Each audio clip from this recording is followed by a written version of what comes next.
नमस्कार साथियों। डिक्टेशन 80 शब्द प्रति मिनट की गति से बोली जाएगी। डिक्टेशन ठीक 5 सेकंड बाद स्टार्ट होगी। स्टार्ट। जीवन बिना कर्म के नहीं चल सकता है। विराम। सांस लेना भी एक कर्म है और यह सांस भी शरीर मिलते ही शुरू हो गई और जब तक शरीर है यह चलती ही रहेगी। विराम। इसी तरह से मन भी जन्म से लेकर मृत्यु तक बिना बाधा के चलता रहता है। विराम। कर्म के 3 आधार हैं, मन, वचन तथा शरीर। विराम। इसी तरह इसकी श्रेणी भी 3 हैं, सात्विक, राजसिक तथा तामसिक। विराम। त्रिगुण कर्म की व्यवस्था तथा व्याख्या योगीराज श्री कृष्ण ने बहुत ही सुंदर तरीके से गीता में दी है। विराम। पैरा।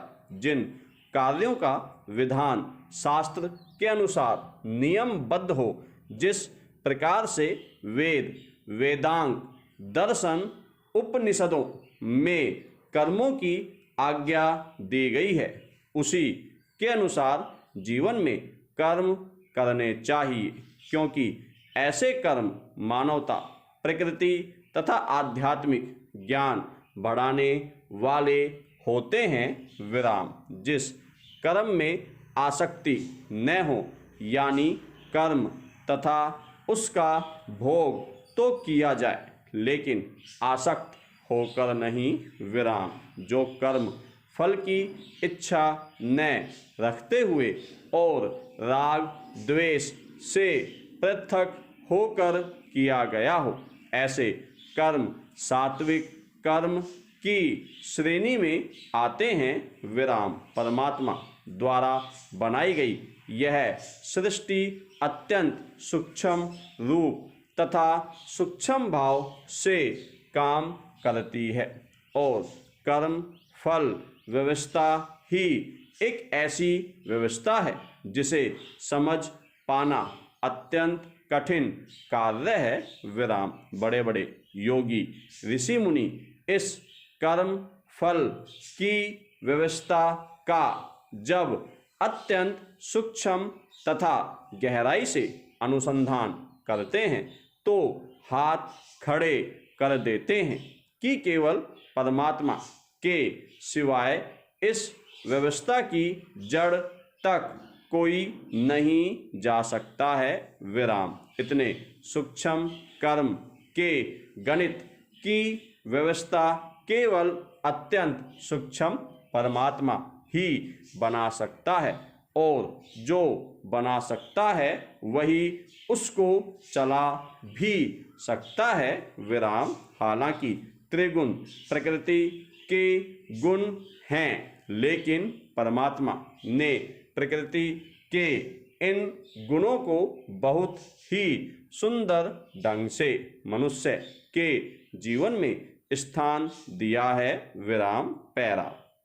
मन, बुद्धि, अहंकार और ज्ञानेंद्रियां इत्यादि सब प्रकृति हैं और जड़ हैं, लेकिन उस दयालु परमात्मा ने ब्रह्मांड की रचना तथा उसका उपयोग आत्मा के उत्थान के लिए ही बनाकर आत्मा पर बहुत बड़ा उपकार किया है। विराम। सात्विक कार्यकर्ता के कर्म भी उसी प्रकार होते हैं। विराम। पूरी तरह से आसक्ति रहित। विराम। मैंने यह किया, मैंने वह किया, इस प्रकार के अहंकार से शून्य धैर्य तथा उत्साह से युक्त कर्म को बुद्धिपूर्वक विचार करके जो करता है वह सात्विक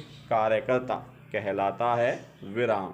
जब सात्विक कर्म तथा कर्ताओं की संख्या समाज में अधिक होती है तो चारों ओर वातावरण आध्यात्मिक हो जाता है विराम। प्रकृति प्रस्फुटित होकर शुद्धता तथा शांति बनाए रखती है विराम। जीवन में आनंद ही आनंद बना रहता है विराम। वो समाज और राष्ट्र सुखी है जहाँ हिंसा और कलह के साथ कर्म न होते हों, जहाँ प्रेम उत्साह और धैर्य का वास हो, वहीं पर सात्विक कर्म तथा कर्ता का निवास होता है विराम। धन्यवाद साथियों।